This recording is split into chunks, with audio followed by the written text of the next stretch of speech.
Good morning everyone, welcome to Civil Daily platform. This is fifth lecture in the series of construction technology and we were discussing about foundation. Last lecture में हम लोगों ने foundation के बारे में समझा. Foundation होता क्या है, बेसिक नीड्स क्या है फाउंडेशन के, फाउंडेशन कितने टाइप्स के होते हैं, ये सारी चीज़ें हम लोगों ने लास्ट क्लास में हम लोगों ने देखी. और इसके साथ साथ हम लोगों ने ये समझा लास्ट क्लास में कि व्हाट इज़ शैलो फाउंडेशन. अगर हम लोग फाउंडेशन को ब्रॉडली क्लासीफाई करने की कोशिश करें तो हम लोग ये कहते हैं कि फाउंडेशन दो टाइप का होता है. First is shallow foundation, second is deep foundation. तो शैलो फाउंडेशन को हम लोगों ने लास्ट क्लास में समझा. आज के क्लास में हम लोग स्टार्ट करने वाले हैं डीप फाउंडेशन के साथ और डीप फाउंडेशन को समझने वाले हैं. तो सबसे पहले मैं चाहूँगा कि आपको एक छोटा सा इंट्रोडक्शन मिल जाए कि why this deep foundation, where shallow foundation and what is the basic difference, what is the need of basically giving a foundation or constructing a foundation for a particular structure. तो इस बारे में सबसे पहले अगर हम लोग बात कर लें तो ये सबसे ज़्यादा इम्पोर्टेंट है. हम लोगों ने लास्ट लेक्चर में पढ़ा था कि अगर मैं बात कर रहा हूँ कि मुझे कहीं फाउंडेशन देना है तो मुझे फाउंडेशन कहाँ कंस्ट्रक्ट करना पड़ता है. क्योंकि मैं किसी भी तरह का स्ट्रक्चर बना रहा हूँ, हम लोग एक बड़ा सा स्ट्रक्चर बना रहे हैं, बिल्डिंग स्ट्रक्चर बना रहे हैं, किसी भी तरह का डैम बना रहे हैं, कोई भी सिविल इंजीनियरिंग स्ट्रक्चर, उस स्ट्रक्चर को आपको स्टेबिलिटी प्रोवाइड करने के लिए, उस स्ट्रक्चर को आपको एक स्टेबल कंडीशन, एक स्टेबिलिटी देने के लिए, एक स्ट्रेंथ देने के लिए, ड्यूरेबिलिटी देने के लिए आपको क्या करना होता है, आपको उसमें एक फाउंडेशन प्रोवाइड करना होता है. फाउंडेशन क्या काम करता है, फाउंडेशन आपके टोटल लोड को जो भी आपका जो स्ट्रक्चर का लोड है उस लोड को सॉइल स्ट्रेटा में डिस्ट्रीब्यूट करने का काम करता है. मतलब उस आपके टोटल लोड को क्या करता है, वो सॉइल में डिस्ट्रीब्यूट कर देता है. अब अगर आपके पास सॉइल स्ट्रेटा हार्ड है, सॉइल स्ट्रेटा हार्ड है का मतलब ये है कि आपके यहाँ पे जो सॉइल है वो बहुत टफ सॉइल है. आपको जो यहाँ पे सॉइल मिल रहा है ये बहुत टफ सॉइल मिल रहा है. इन डैट केस आप क्या करोगे, आप इसको यहाँ पे आप एक्सकवेट करके आप यहाँ पे अपना फाउंडेशन कंस्ट्रक्ट कर सकते हो. लेकिन अगर आपकी सॉइल की बियरिंग कैपेसिटी कम है और या फिर आप ये बोलो कि आपकी जो लोड की वैल्यू है वो बहुत ज़्यादा है, उस कंडीशन में हम लोग क्या कर सकते हैं, उस कंडीशन में हम लोगों को ज़्यादा डेप्थ प्रोवाइड करना पड़ेगा. ज़्यादा डेप्थ क्यों प्रोवाइड करना है, ज़्यादा डेप्थ इसलिए प्रोवाइड करना है क्योंकि जब आप ज़्यादा डेप्थ प्रोवाइड करोगे तो somehow you will get a hard strata. क्योंकि क्या होता है ना, अगर आप सॉइल की बात करोगे तो सॉइल बेसिकली 3 लेयर में आप डिवाइड कर सकते हो. First is your organic layer, सबसे ऊपर वाला लेयर, इसके बाद सब सॉइल लेयर, और इसके बाद जो सबसे लोअर लेयर होता है ना वो अनवेदर्ड होता है. और ये अनवेदर्ड होने के चलते क्या होता है कि ये बहुत हार्ड होता है, इसका जो स्ट्रेटा होता है वो हार्ड होता है. Then somehow we can get hard strata अगर हम लोग ज़्यादा डीप जाएँ तो हम लोग बात कर रहे हैं डीप फाउंडेशन के बारे में. तो डीप फाउंडेशन बेसिकली क्या होता है, जब हम लोगों को ज़्यादा लोड प्रोवाइड करना होता है या फिर हमारी जो बियरिंग कैपेसिटी होती है सॉइल की वो कम होती है, तो हम लोग क्या करते हैं, हम लोग डीप फाउंडेशन के साथ जाते हैं. अगर मैं आपको डीप फाउंडेशन के बारे में बताऊं तो आप यहाँ पे एक डायग्राम देख सकते हो. इस डायग्राम में आपको ये समझ आ रहा है कि मैं आपको ग्रीन कलर से एक सॉइल दिखा रहा हूँ और यहाँ पे मैं एक तरह की पाइल कर रहा हूँ ना, पाइलिंग दिखा रहा हूँ. मैं इस पाइलिंग से क्या कर रहा हूँ, आप यहाँ पे देखोगे जब इस तरह की कोई पाइलिंग होती है तो यहाँ पे आपको लोड जो है दो टाइप से, अलग अलग टाइप से यहाँ पे बियर हो रही है. आपकी पहली टाइप कौन सी है, यहाँ पे इंड बियरिंग, ये चलिए मैं इसको थोड़ा ठीक कर लेता हूँ. एक तो आपकी यहाँ पे जो लोड है वो इंड बेयरिंग में हो रही है, इसके साथ साथ इन टर्म्स ऑफ फ्रिक्शन भी हो रही है ना. तो यहाँ पे आपको लोड का लोड जो है वो ये दो टाइप से यहाँ पे बेयर होने लगती है. So somehow we can say that in case of this deep foundation we can bear the total load by two means, first is you in terms of bearing and second is in terms of friction. तो ये reason है जिसके चलते deep foundation को prefer किया जाता है बहुत ज़्यादा लोड के कंडीशन में या लो बेयरिंग कैपेसिटी के कंडीशन में. There are multiple types of this deep foundation. अगर मैं आपको डीप फाउंडेशन के बारे में बताऊं तो डीप फाउंडेशन बेसिकली आप सबसे पहले दो टाइप में डिवाइड कर सकते हो. First is your pile foundation and second is your well foundation. और अगर आप पाइल फाउंडेशन को फिर से आप स्टडी करने की कोशिश करोगे, पाइल फाउंडेशन को आप पढ़ोगे तो आपको ये पता चलेगा कि आप पाइल फाउंडेशन को फिर से डिवाइड कर सकते हो. अलग अलग नंबर्स में पाइल फाउंडेशन को आप बांट सकते हो। उसके मेथड ऑफ इंस्टॉलेशन के अकॉर्डिंग पाइल फाउंडेशन को आप बांट सकते हो, method of transfer of load के according, material and its composition के अकॉर्डिंग, और डिस्प्लेसमेंट ऑफ सॉइल के अकॉर्डिंग। तो ये सारे कंडीशंस के अकॉर्डिंग आप इसको क्लासीफाई कर सकते हो। तो सबसे पहले हम लोग देखने वाले हैं based on material and its composition. Material और इसके कॉम्पोजिशन के अकॉर्डिंग हम लोग इस पाइल फाउंडेशन को कितने टाइप में डिवाइड कर सकते हैं।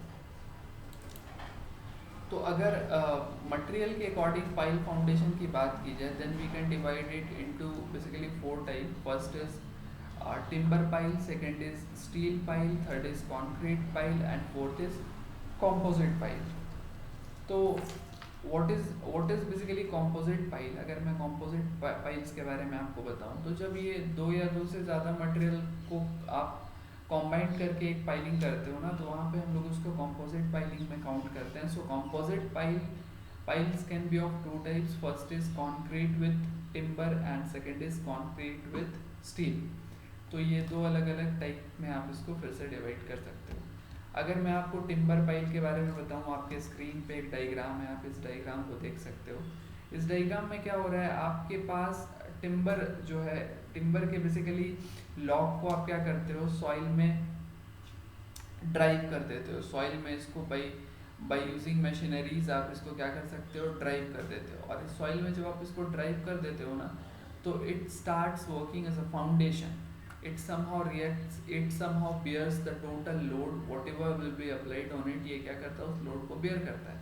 तो this is according to the material we can classify। और आप इसको टिम्बर पाइलिंग भी बोल सकते हो। अगर मैं आपको स्टील पाइलिंग की बात करूं, तो स्टील पाइलिंग में आपको यहाँ पे दिख रही होगी, ये स्टील की बनी हुई पाइल्स है। इस पाइल्स को क्या किया जाता है, इस पाइल्स को सॉइल में आपको जो है सॉइल में इसको बेसिकली हम लोग इसको ड्राइव कर देते हैं। और ये सॉइल में ड्राइव करने के बाद आप इस पाइल्स का जो फ्रंट देख रहे हो ना, ये फ्रंट क्या करता है, यहाँ पे इंड बेयरिंग प्रोवाइड करता है। और इसके साथ साथ जो इसकी जो लेयर है ना, वो एक फ्रिक्शन प्रोवाइड करती है। और due to this friction and due to this end bearing, जो टोटल लोड है वो बेयर हो जाता है। अगर मैं आपको बात करूँ कास्ट इन सिटू या प्री कास्ट कॉन्क्रीट पाइप्स के बारे में, तो प्री कास्ट का मतलब होता है पहले से बना हुआ, यानी मैं बोल सकता हूँ रेडीमेड टाइप ना, पहले से बनी हुई कंक्रीट की जो आपकी जो ब्लॉक है, उस ब्लॉक को अगर मैं उसको ड्राइव कर देता हूँ सॉइल में, so this is basically known as precast concrete pipe. ये बिल्कुल आपके जो स्टील पाइल्स हैं और आपकी जो टिम्बर पाइल्स हैं, जैसे इनको ड्राइव किया जाता है, वैसे प्री कास्ट को ड्राइव किया जाता है। लेकिन अगर मैं आपको बोलूँ कास्ट इन सिटू के बारे में, in case of cast in situ हम लोग क्या करते हैं, हम लोग ड्राइव नहीं करते। हम लोग क्या करते हैं, हम लोग यहाँ पे सॉइल को एक्सकवेट करते हैं, बाहर निकालते हैं। बाहर निकालने के बाद हम लोग रेनफोर्समेंट प्रोवाइड करके यहाँ पे क्या करते हैं, यहाँ पे हम लोग कॉन्क्रीटिंग कर देते हैं। जब हम लोग कॉन्क्रीटिंग इसमें कर देते हैं, तो यहाँ पे आपकी जो सॉइल है, आपकी जो सॉइल में आपने फाउंडेशन में आपने कॉन्क्रीट यूज़ किया, डी फाउंडेशन में आपने कॉन्क्रीट यूज़ किया, ये कॉन्क्रीट आपका क्या होता है, इस टाइप के कॉन्क्रीट के फाउंडेशन को हम लोग cast in Situ foundation, concrete foundation बोलते हैं, कास्ट इन सिटू पाइलिंग बोलते हैं। और यहाँ पे आप देख सकते हो, यहाँ पे हम लोग रिमिंग भी कर सकते हैं, इसको बोलते हैं हम लोग रिम्ड। ये क्या करता है, ये एक एक्स्ट्रा फ्रिक्शन प्रोवाइड करता है। आप यहाँ डायग्राम में देख सकते हो, यहाँ पे आपकी जो है, मैंने इसे यहाँ पे एक शेप दे दिया, मैंने इस शेप में सॉइल को एक्सकवेट कर लिया और मैंने इसमें कॉन्क्रीटिंग इसमें मैं फिल कर दिया, मैं इसमें कॉन्क्रीट फिल कर दिया। तो ये जो पोर्शन है, ये जो एक्स्ट्रा पोर्शन है ना, ये एक एक्स्ट्रा जो एडिशन है इसके स्ट्रेंथ में, इसके बेयरिंग कैपेसिटी में, वो प्रोवाइड करता है। और अगर ये सिंगल रिम्ड है तो ये हम लोग एक बार प्रोवाइड करेंगे, ड्यूल रिम्ड में 2 बार प्रोवाइड करेंगे, और मल्टीपल रिम्ड में हम लोग क्या करेंगे, इसको बार बार रिपीट करेंगे, और बार बार रिपीट करके हम लोग जो है बहुत सारा रिम्ड कर देंगे। It somehow depends on the design and design के अकॉर्डिंग और लोड के इंटेंसिटी के अकॉर्डिंग हम लोग जो है बेसिकली टाइप्स ऑफ फाउंडेशन या टाइप्स ऑफ पाइलिंग हम लोग डिसाइड करते हैं कि किस टाइप का पाइलिंग हम लोगों को करना है।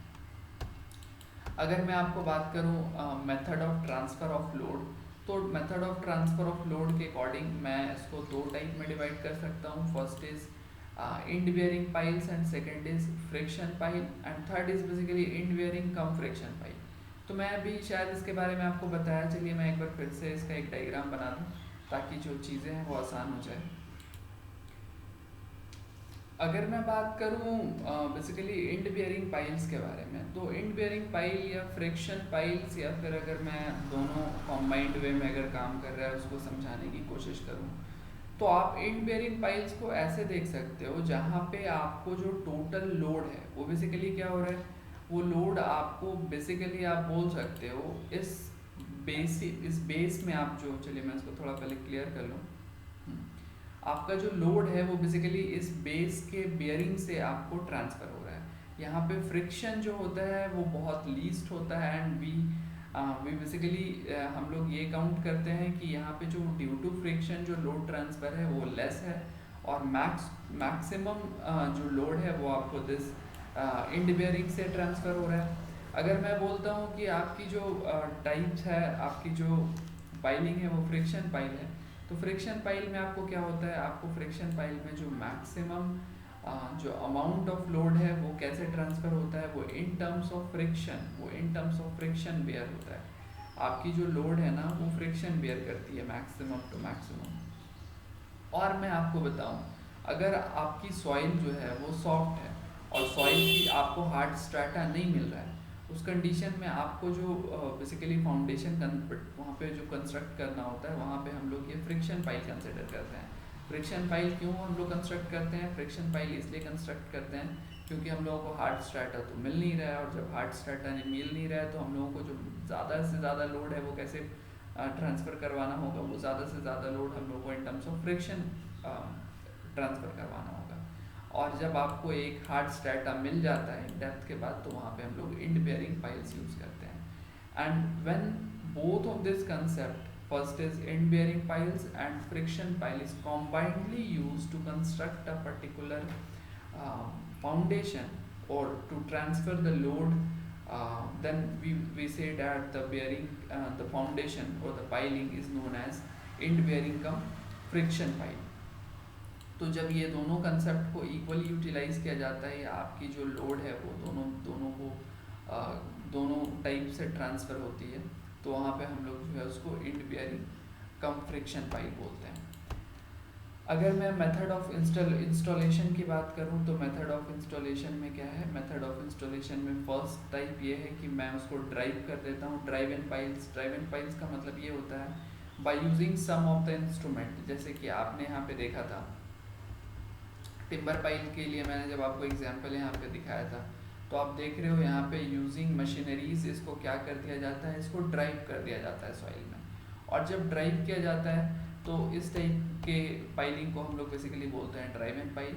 और bored and cast in situ pile, यहाँ पे क्या होता है, यहाँ पे आपको सॉइल को एक्सकवेट करके निकाला जाता है, और निकालने के बाद हम लोग वहाँ पे जो है फाउंडेशन को कंस्ट्रक्ट करते हैं, यानी पाइलिंग का काम करते हैं। जैसे कि आप यहाँ पे स्क्रीन में देख रहे हो, आपको यहाँ पहले एक्सकवेट करना है, देन आपको उसमें आपको जो है कॉन्क्रीटिंग करना है। Driven and cast in situ piles, यहाँ पे क्या होता है, ये टाइप थोड़ा अलग है। चलिए मैं यहाँ भी थोड़ा एक डायग्राम बना लूँ ताकि जो है चीज़ें आसान हो जाए, समझ में आए सब कुछ बहुत अच्छे से आपको। यहाँ पे क्या होता है ना, चलिए मैं सबसे पहले एक सॉइल का लेयर बना ले रहा हूँ, और इस सॉइल लेयर में अगर मैं ड्राइवन बोल रहा हूँ तो आप क्या समझोगे, आप ये समझोगे कि आपके पास एक जो आपकी जो पाइलिंग है ना वो इस तरीके से की जा रही है। पाइलिंग किस तरीके से की जा रही है, इसको ड्राइव कर दिया जा रहा है, ऑलरेडी एक कंस्ट्रक्टेड है, और इसको ऊपर से क्या कर दिया जा रहा है, फोर्स लगा के ड्राइव कर दिया जा रहा है। और अगर मैं बोर्ड की बात करूं तो यहाँ पे आपको क्या हो रहा है, बाई हैमरिंग और बाई डिफरेंट मेथड आपको क्या कर दिया जा रहा है, होल करने के बाद इसमें क्या कर रहे हैं, इसमें हम लोग क्या कर रहे हैं, कॉन्क्रीटिंग कर दे रहे हैं, कॉन्क्रीट फिल कर दे रहे हैं। तो ये पाइलिंग जो है आपकी सेकेंड टाइप की पाइलिंग हो गई, ये आपकी फर्स्ट टाइप की पाइलिंग हो गई। अगर मैं driving and cast in situ दोनों का जो कॉम्बाइंड टाइप है उसके बारे में बात करूं, तो यहाँ पे क्या होता है ना, यहाँ पे आपके एक सेल को बेसिकली सबसे पहले ड्राइव करके अंदर प्रोवाइड कर दिया जाता है। सेल को प्रोवाइड करने का मतलब ये है कि आपको यहाँ पे क्या बना दिया जाता है, आपको यहाँ पे एक सेल पहले सबसे पहले डाल दिया जाता है, और इसके बाद इस सेल में क्या कर दिया जाता है, इस सेल में कॉन्क्रीट फिल कर दिया जाता है। इस सेल में क्या करते हैं हम लोग, कॉन्क्रीट फिल कर देते हैं। So this type of installation is known as driven and cast in situ pile. तो हम लोगों ने क्या किया, हम लोगों ने सबसे पहले एक सेल जो है उसको हम लोगों ने ड्राइव कर दिया, उसके बाद उस सेल को ड्राइव करने के बाद हम लोगों ने इसमें कंक्रीट को फिल कर दिया. So this on the basis of method of installation we can say that we have three types of installation system. First is driven pile, second is board and cast in situ piles, and third is driven cum cast in situ piles. अगर मैं बात करूं अपने अगले type के बारे में, तो अगले टाइप के बारे में मैं आपको बोलूं तो डिस्प्लेसमेंट के अकॉर्डिंग हम लोग इसको डिवाइड कर सकते हैं. डिस्प्लेसमेंट ऑफ सॉइल के अकॉर्डिंग अगर मैं बात करूं कि पाइलिंग कितने टाइप से मैं बता सकता हूं, तो मैं आपको ये दो टाइप से समझा सकता हूं. First is displacement pile, second is non displacement pile. तो डिस्प्लेसमेंट पाइल किसे कहना है और नॉन डिस्प्लेसमेंट पाइल किसे कहना है? वैसे कंडीशन में जहाँ पे आपकी पाइलिंग हो रही है तो सॉइल डिस्प्लेस हो रहा है. अब अगर मैं आपको बोलूँ कि आपने यहाँ पे क्या किया, आपने एक ऑलरेडी प्रीकास्ट कंक्रीट हो, स्टील हो, टिम्बर हो, आपने उसको क्या कर दिया, आपने उसको ड्राइव कर दिया, ड्राइव टू द सॉइल कर दिया. तो यहाँ पे क्या होगा, यहाँ पे आपकी जो आसपास की जो सॉइल है वो क्या हो जाएगी, डिस्टर्ब हो जाएगी ना. आसपास की सॉइल है, ये पूरी इधर की सॉइल डिस्टर्ब हो जाएगी.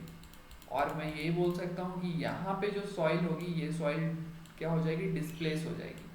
सो आप इस टाइप के फाउंडेशन को क्या बोलोगे, इस टाइप के फाउंडेशन को डिस्प्लेसमेंट पाइल्स में आप काउंट करोगे. नॉन डिस्प्लेसमेंट पाइल्स क्या है, वैसे पाइल्स जहाँ पे हम लोगों ने क्या किया, पहले सॉइल को एक्सकवेट करके बाहर निकाल लिया, देन हम लोगों ने वहाँ पे अपनी जो पाइलिंग है वो स्टार्ट करी. तो what is this one is non displacement pile and this one is displacement pile. तो ये आपका बेसिक क्लासिफिकेशन था अलग अलग कंडीशंस के अकॉर्डिंग. अगर आप बात करोगे क्या बेनिफिट है पाइल्स फाउंडेशन यूज़ करने का, पाइलिंग करने का क्या बेनिफिट है, तो सबसे पहला बेनिफिट है, आप बोल सकते हो कि स्पीड है, एक स्पीड मिलता है, वर्क आपको जल्दी जल्दी होता है. और सेकंड आप बोल सकते हो ये इकोनॉमिक है, रिडक्शन इन एक्सकवेशन, कम से कम सॉइल को एक्सकवेट करना पड़ता है. Pumping of water is generally not required, water को पंप करके बाहर नहीं निकालने की ज़रूरत होती है. जनरली क्या होता है ना, जहाँ पे सॉइल स्ट्रैटा जो होता है वो आपको सॉफ्ट होता है और आपको जनरली हार्ड स्ट्रैटा मिलता नहीं है. तो उस कंडीशन में आपको वाटर टेबल भी जनरली बहुत जल्दी मिल जाती है. वाटर टेबल मिलने के बाद होता है क्या है कि अगर आप वाटर टेबल के बिलो काम करना शुरू करते हो तो आपको क्या करना होगा उस कंडीशन में आपको वहाँ पे वाटर को रिमूव करना पड़ेगा. लेकिन अगर आप यहाँ पे पाइलिंग कर रहे हो, देन आप ड्राइव कर रहे हो, ड्रिवन मेथड से अगर आप पाइलिंग कर रहे हो तो आपको किसी भी तरह के वाटर को जनरली पंपिंग की कोई ज़रूरत नहीं होती है और यहाँ पे लेस रिक्वायरमेंट ऑफ शटरिंग होता है. तो हम लोग ये कह सकते हैं कि pile foundation has many advantages और बहुत सारे बेनिफिट्स हैं. बहुत ज़्यादा लोड अगर आपको है और उस लोड को आप शैलो फाउंडेशन से बेयर नहीं करवा सकते तो उस कंडीशन में आप पाइल फाउंडेशन या डीप फाउंडेशन को इस्तेमाल करते हो. अगर मैं बात करूं वेल फाउंडेशन के बारे में, तो वेल फाउंडेशन में आप ये इसको इस तरीके से समझ सकते हो. जब मैं वेल फाउंडेशन के बारे में बता रहा हूँ तो यहाँ पे क्या होता है ना, यहाँ पे आपको एक कैजन सिस्टम होता है. ये कैजन क्या होता है, ये कैजन आपको एक बॉक्स को बोला जाता है, बॉक्स शेप्ड सिस्टम होता है. और ये बॉक्स शेप्ड सिस्टम क्या करता है, ये बॉक्स शेप्ड सिस्टम को हम लोग क्या करते हैं, इम्प्लीमेंट करते हैं, इसको कंस्ट्रक्ट करते हैं. और कंस्ट्रक्ट करने के बाद हम लोग क्या करते हैं, इसमें हम लोग सैंड फिलिंग या कोई भी मटेरियल फिल कर देते हैं. अगर मैं आपको इसको बना के एक डायग्राम दिखाने की कोशिश करूँ तो आपके यहाँ पे देखिए एक डायग्राम है. आप इस तरह के जो सिस्टम है इसको हम लोग basically box foundation, kaizen foundation बोलते हैं. ये एक टाइप का वेल फाउंडेशन है. यहाँ पे होता क्या है, यहाँ पे आपको क्या करना होता है ना, आपकी जो लोड है वो बेसिकली इस वॉल से ट्रांसफ़र होती है. यहाँ पे जो आपने वॉल बनाया हुआ है ना, इस वॉल से ट्रांसफ़र होती है. और इस तरह का जो फाउंडेशन है वो कहाँ प्रोवाइड किया जाता है, इस तरह का फाउंडेशन जो है आप जब कंस्ट्रक्ट करते हो, बेसिकली आप पियर्स बना रहे हो, आप ब्रिज कंस्ट्रक्ट कर रहे हो, तो वहाँ पे इस टाइप के फाउंडेशन को बनाया जाता है. वाटर बॉडी के साथ जब आप डील कर रहे हो ना तो वहाँ पे इस टाइप के फाउंडेशन को बनाया जाता है. अगर मैं आपको इस फाउंडेशन के बारे में थोड़ा बताऊँ, आप ये बोल सकते हो कि well foundation are hollow from inside, अंदर से क्या होता है, हॉलो होता है, जिसको बाद में सैंड से फिल कर दिया जाता है और इसको प्लग एट बॉटम कर दिया जाता है। The load is transferred through perimeter of the wall, मतलब कि यहाँ से वो लोड को ट्रांसफर किया जाता है, जिसको हम लोग क्या बोलते हैं, सीनिंग बोलते हैं। Well foundation are not used for building, इसको बेसिकली बिल्डिंग को इस्तेमाल, बिल्डिंग को कंस्ट्रक्ट करने के लिए इस्तेमाल में नहीं लाते हम लोग। यहाँ पे ब्रिज के पियर को, abutment of river, lakes etcetera, ये सारी चीज़ें में हम लोग इसको इस्तेमाल में लाते हैं। अगर मैं इसके अलग अलग पार्ट्स की बात करूँ तो यहाँ पे देखिए आपको सबसे पहले पियर्स आपको बताया गया है। पियर्स के बाद एक वेल कैप होता है और ये बेसिकली रेनफोर्स्ड होता है ना। इसके बाद आपको टॉप प्लग होता है। इसके बाद आपको ये वॉल जो कि लोड ट्रांसफ़र कर रहा है। नीचे में आपको कर्व होता है जो कि जिसको बेसिकली ड्राइव किया जाता है। और इसके बाद आपको कटिंग एज होता है, देन आपको बॉटम प्लग होता है। तो ये सारा बेसिक आपको कंपोनेंट बताया गया है आपके किसी भी वेल फाउंडेशन का। तो अगर मैं वेल फाउंडेशन को बताऊं कि वेल फाउंडेशन कितने टाइप का होता है, आप बोल सकते हो 3 टाइप का होता है, बॉक्स कैजन, ओपन कैजन और पेन्यूमेटिक फाउंडेशन। तो अगर बॉक्स केजन या ओपन केजन को आपको समझना है ना, तो मुझे इसमें ज़्यादा बताने की आपको ज़रूरत नहीं है, because when you will see the diagram you will understand everything that how we just construct this type of foundation. पहले शेप के बारे में बात करना है। शेप का मतलब मैं क्रॉस सेक्शन के बारे में बात कर रहा हूँ। जैसे कि आप यहाँ पे देखोगे ये किस शेप का है, ये स्क्वायर शेप का है। वैसे ही अगर आप यहाँ पे देखोगे तो आप बोल सकते हो कितने शेप का हो सकता है। ये सर्कुलर वॉल हो सकता है, डबल डी वेल हो सकता है, डबल ऑक्टागोनल वेल हो सकता है, रेक्टेंगुलर वेल हो सकता है, डबल रेक्टेंगुलर वेल हो सकता है, डम वेल हो सकता है और मल्टीपल ग्रेज होल वेल हो सकता है। तो ये बेसिकली उसके शेप के बारे में है। अगर आप इसके पार्ट्स के बारे में देखोगे तो मैंने जिसको अभी अभी डिस्कस किया है। और अगर आप बेसिकली आप समझना चाहोगे कि ये ओपन केजन और बॉक्स केजन में क्या फ़र्क है, तो आप जो यहाँ पे डायग्राम में जो फाउंडेशन देख रहे हो ना, ये ओपन केजन का एग्जांपल है। क्योंकि ओपन केजन में क्या होता है ना, ये बॉटम नीचे से खुला हुआ होता है, नीचे से ओपन होता है, नीचे में हम लोग कॉन्क्रीटिंग नहीं करते। जबकि बॉक्स केजन में क्या होता है, नीचे में कॉन्क्रीटिंग कर दिया जाता है, या फिर आप बोल सकते हो कि एक बॉक्स प्रिपेयर किया जाता है ना, इस टाइप का एक बॉक्स बनाया जाता है, इस टाइप का एक बॉक्स बना लिया जाता है। और इस बॉक्स को क्या किया जाता है, जैसे कि आपने यहाँ पे स्क्रीन पे आप देख रहे हो, इस टाइप का आपके पास एक बॉक्स है, आपने कंस्ट्रक्ट कर लिया। और इस बॉक्स को आफ्टर कंस्ट्रक्शन एक बेड में आपको जो है इसको बना, इस एक सॉइल, इस बॉक्स को आफ्टर कंस्ट्रक्शन जो है रिवर में या फिर जिस बेड पे आपको कंस्ट्रक्शन करना है उसमें, वहाँ पे इसको प्लेस कर दिया जाता है। So the basic difference between this open caisson और enclose box caisson is, open caisson में आपको ये बॉटम जो है ये आपको ओपनड होता है, और यहाँ पे बॉक्स केजन में इसको आफ्टर कंस्ट्रक्शन इसको प्लेस कर दिया जाता है। और जनरली इन इंडिया जब आप देखोगे ना, इंडिया में जो ज़्यादातर ब्रिज का कंस्ट्रक्शन है, जहाँ पे आपको जो आपकी जो लोड बेयरिंग है वो कम से कम हो, आपको जो कम लोड बेयर करना हो, उस कंडीशन में हम लोग यहाँ पे बॉक्स केजन को प्रेफर करते हैं। और ये आपको बेसिकली टिम्बर का, स्टील का, आरसीसी का, ये सब चीज़ें जो है, ये सब मटेरियल इसको बनाने में इस्तेमाल में ली जाती है। अगर आप अपने अगले टाइप के बात करोगे, जिसको हम लोग पिन्योमेटिक केजन या फिर जिसको हम लोग पिन्योमेटिक फाउंडेशन बोलते हैं, तो यहाँ पे आपको क्या होता है ना, पिन्योमेटिक केजन में आपको यहाँ पे एक ड्राइविंग कंडीशन आपको दिखाया गया है।